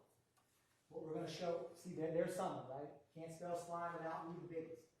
Publicly, full allegiance. Did they knowingly and willfully agree to be part of YSL? What do they say? What do they do, right? It's as simple as that. That is how you can know if evidence showing that. All right. Now, what's the common denominator with Kelvin Watts? This is Zachary and Sledge. There's Kelvin Watts, Shell Kell, and Donovan Thomas, right? You just saw a picture of Donovan Thomas and Mr. Bennett, and you saw the actions that the YSL criminal street gang did and thoughts about him. So here's yet another friend in a public picture with Donovan Thomas, Kelvin Watts. What are their viewpoints on him? This is Zachary and Sledge publicly threatening him in 2015. You little strip dip ass nigga. We ain't really going back and forth, no nigga. You little bitch ass nigga wanna see me? I'm everywhere. Yeah, fuck you nigga, Cal. Whoever else, nigga. Well, nigga. Nigga. Whoa. They said they ain't really going back and You little strip dip ass nigga. We ain't really going. So, you just saw that video, right, in 2015, and here we have the same picture, right? Kelvin Watts, Nut Life times 2, because you have Shamel Drinks, Kelvin Watts in this post. And that is the projectile that murdered Shamel Drinks and the projectile that murdered Donovan Thomas. Same victims, right? You had Donovan Thomas with Lucci, and you saw how they treated Lucci. Now Donovan Thomas with Kelvin Watts, and you saw the connection. Similar victims over time with different YSL co-conspirators committing the crimes, often together. Not always the same, but similar patterns, which is important for RICO.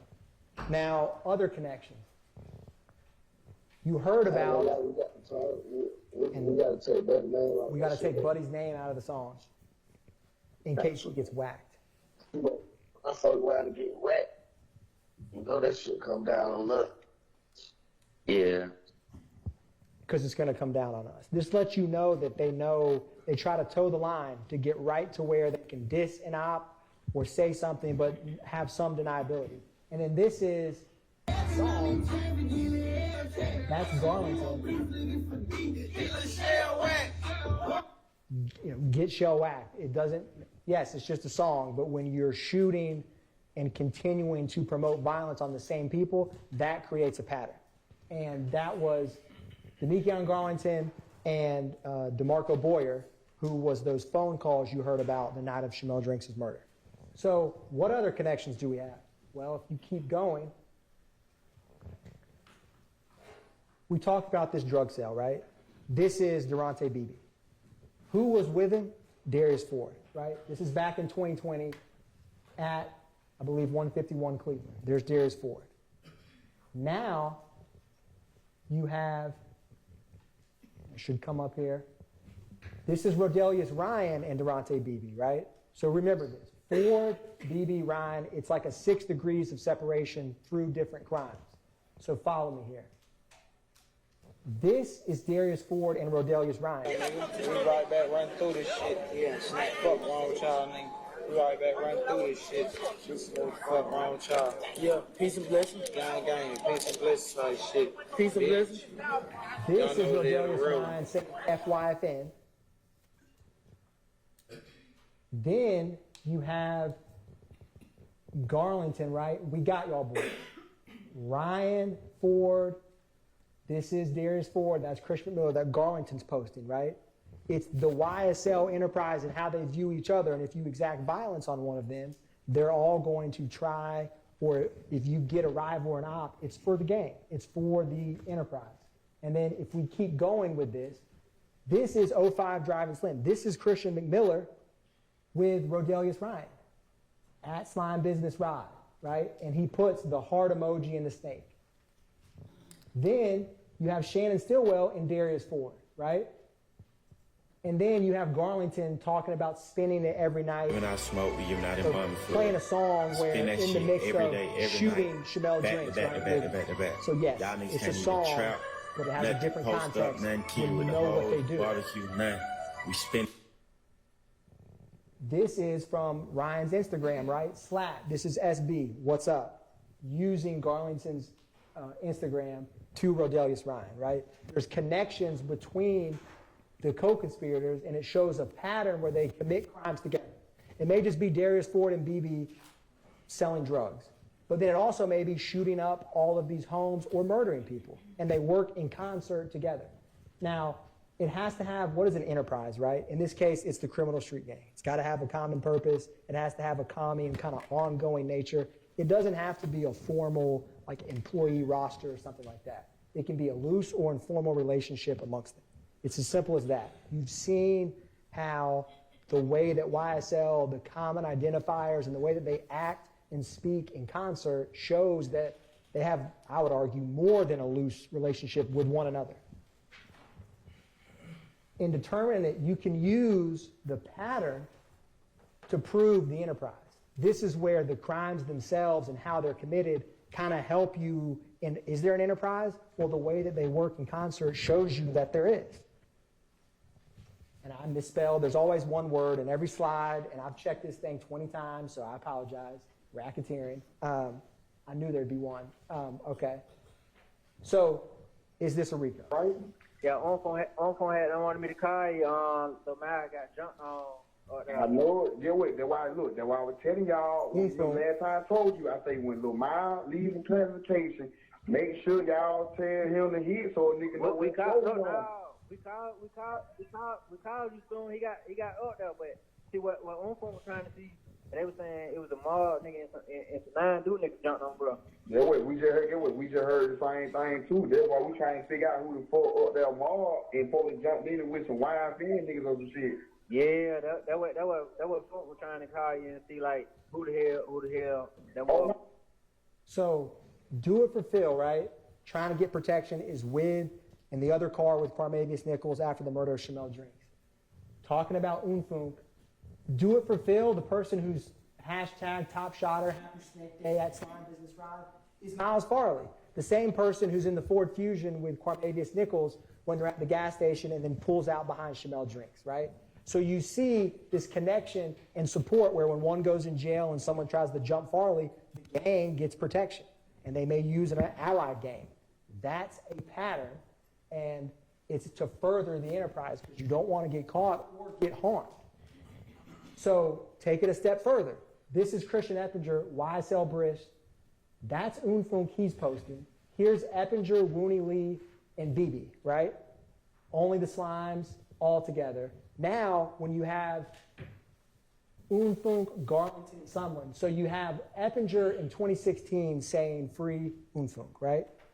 Then in 2022, you have Christian Eppinger and Sumlin having that jail call to try to get Lucci, and then you have Unfunk and Garlington trying to get protection because YFN, the same group of Lucci, is trying to hurt Miles Farley.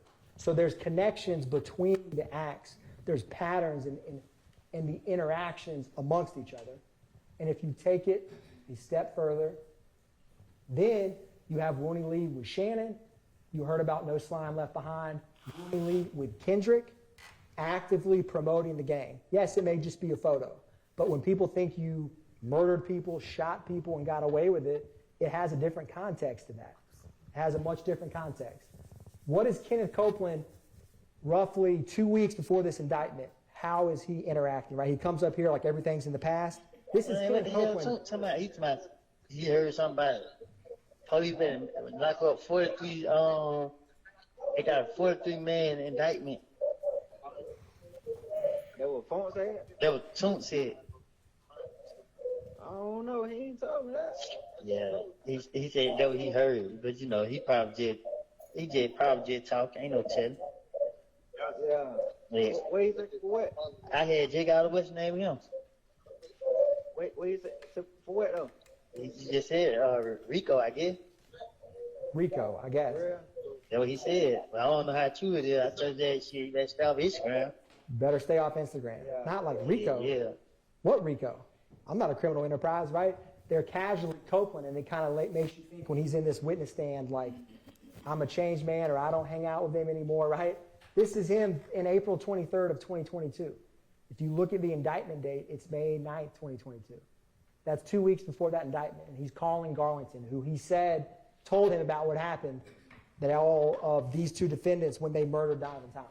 Think about that when you determine credibility in RICO. Taking it a step further, you have Some. No, listen, man. I just got. Well, it's the call where he says he just got off the phone with Woody, and that YSL stuff is hot. You need to take that down, right? And then at the very end of that, and I won't play the whole thing, but it's in evidence, they say, we need to take that YSL because it's hot, get off social media, right? So that shows you that they know, they just don't want to get caught. This RICO conspiracy, this is your verdict form. When we talked about A and B, it's going to look like this. As to conspiracy to violate subsection A, we the defendant. A, acquire and maintain property, knowingly and willfully conspire. B is those objectives I talked about. Did you participate in the enterprise, knowing and understanding that a pattern of racketeering, which remember, check the indictment for the crimes. Do you think that they knew, when these two defendants from January 10, 2015 onward, that there would be robbery, aggravated assault, intimidating witnesses? I mean, of course they did. But think about that when you look through this, because you have to decide, is it A or is it B? I believe it's both, but you can find either as a jury when you deliberate. And remember, some evidence can factor into both. The robberies can be A. The stolen guns can be A. They also can be a part of B when you create a pattern. And then on the bottom, it's going to ask you about guilty, guilty. Please identify on the next page the overt acts you find. So when y'all agree unanimously on an overt act, and you got to find one after May 10th, 2017, the good news is there's plenty that the state has proven happened after that date, so they shouldn't be hard to find. You write them down. And if you need to write 50, write 50. If you need a pen, ask the court reporter. She'll come bring you an extra pen if y'all need and run out of ink. But fill it out on the form after this, once you all deliberate and talk through the evidence. And you will find them guilty of the RICO enterprise when you look at the evidence and the common sense, reasonable inferences from all of it and some of these connections. I just gave you a few. I could do this 6 degrees of separation with multiple crimes throughout the case, but I tried to pick a couple to show you. And participation in treating activity, this is much simpler. You know, the RICO enterprise and the criminal street gang is one in part the same. Criminal street gang activity is there is a gang, YSL. Clearly the evidence has shown at this point that YSL is a criminal street gang, right? Are they a part of that street gang? Do they commit criminal street gang activity? For purposes of this indictment, the judge will instruct you that the street gang charges, the firearm possessed during the drugs for Kendrick and the murder of Shamel Drinks for Shannon Stillwell, both murder and possession of firearm during commission of a felony, which is the drugs, are criminal street gang activity. So all you really have to decide, in my mind, is there a nexus to the street gang?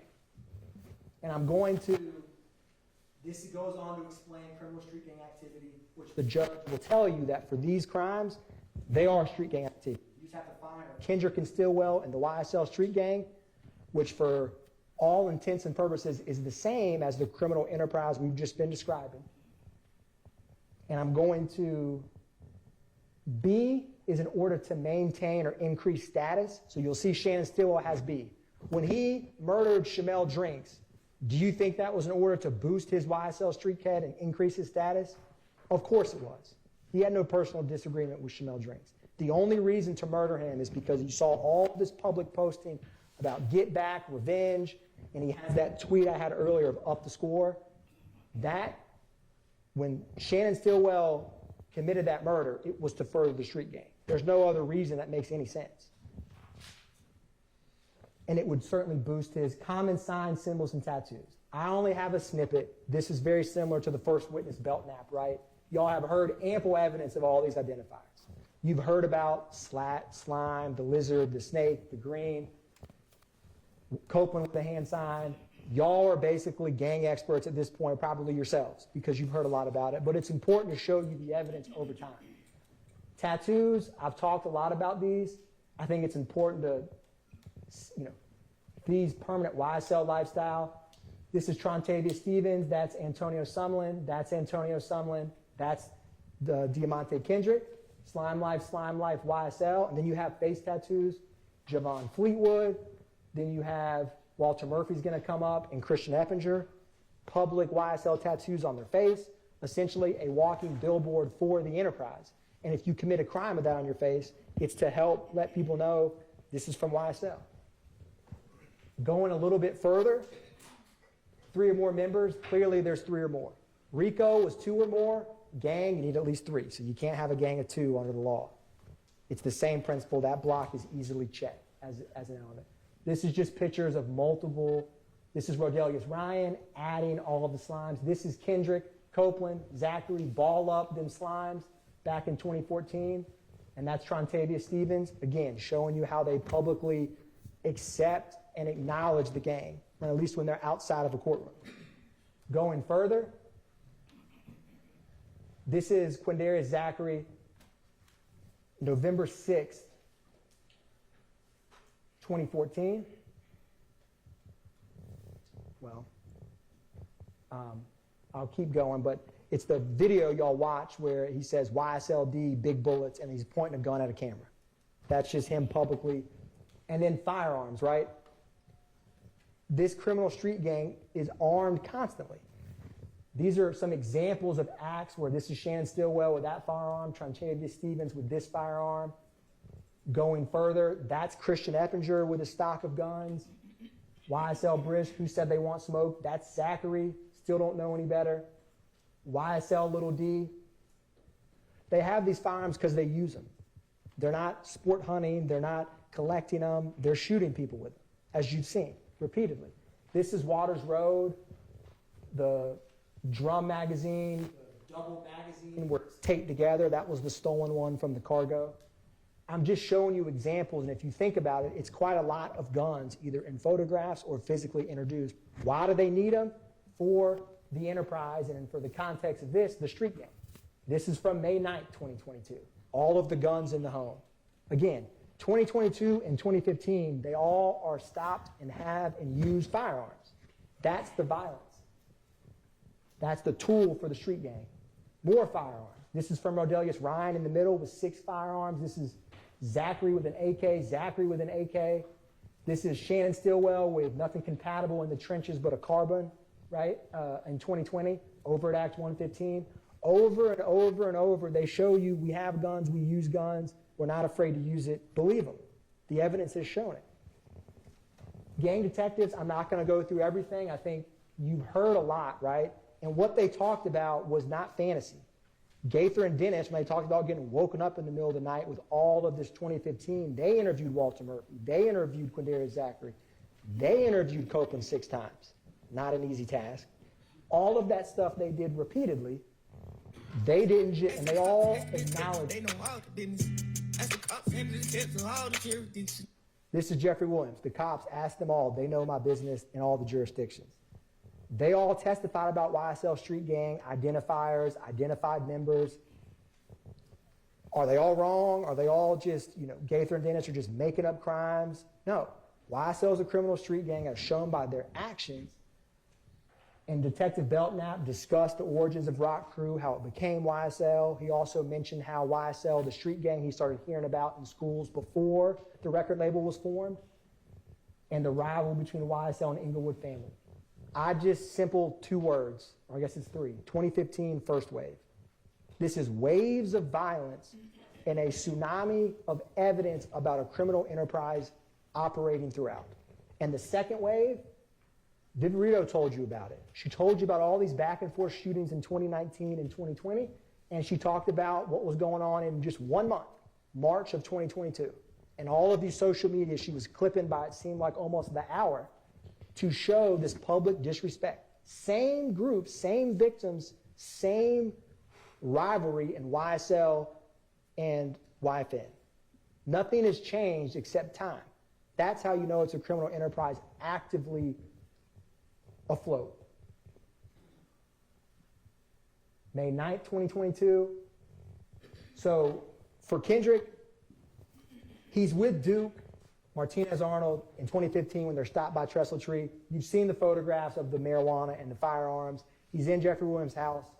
This is in May of 2022. Him actively having this arm protection, firearms, and being in a house and then running when the police come with 2 other identified, documented street gang members, it furthers the gang's interest to have multiple YSL members together, even in one of their own homes, because as you've seen, they're going to always be armed and have firearms. So all you have to decide, in my opinion, if you meet the other elements, is there a street gang? Is there 2 or more members? Is his possession of the marijuana and firearm collective construction, which Ms. Hilton will talk to you about, in furtherance of the gang? And I'll argue that it is. Shannon Stillwell's, when you talk about participation in criminal, I made it green to say found. Like I said, I don't need to belabor this much. I think it's quite obvious that Shamel Drinks is a textbook example of a gang murder, where they literally just shoot him because they happen to see him at a gas station. He's a rival, that they're following Kelvin Watts and other postings that are dissing or alluding to the murder of McMiller and Ford, and that's why he kills them. But you don't have a license to just kill who you want because they happen to be in an Instagram post, or you think, or they are associated with a rival gang. That's to boost his street cred within the gang. And then,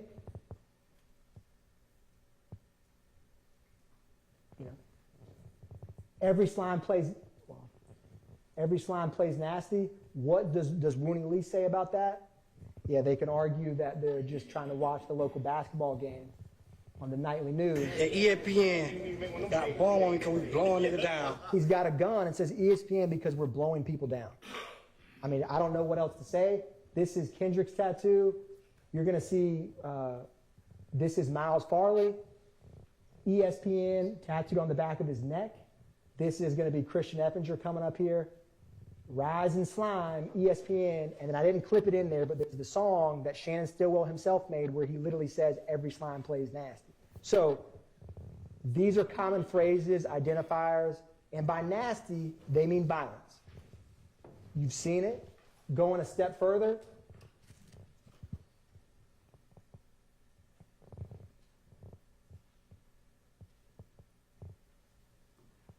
is this a street gang? This is going to be Wooney Lee and Rodelia Slime. Fake, man, yeah, man, gang shit, man. You know what the fuck going, man, yeah, man, slime business shit, man. Man, happy birthday to me, man. Really mean everything to me, man. Shit on me for real. Can you get the only tattoo on me, man? Gonna say it again. Nah, for real, no cap, nigga. Slack, nigga. It been a minute since I suited up. It been a minute since I suited up. It been a minute since I suited up. Where you from? Where your setup? Where I'm from? P10 Clark, ready winning and he bothered me. When it's under the streets, took a party. I went on the road to a gangster. Technology jacked up on me, but it's their own words, right? Rodelius Ryan, it's Slime Business, Slack, and Wooney Lee. Sex money mercy that's going on this set. I mean, I'm the BEO. I'm the BEO of this sex money murder set. You heard Belknap, Gaither, and Dennis talk about the sex money murder, where YSL is a subset of that, right? It's their own words. They're not hiding from it. They're not slat on the finger. And then you're going to have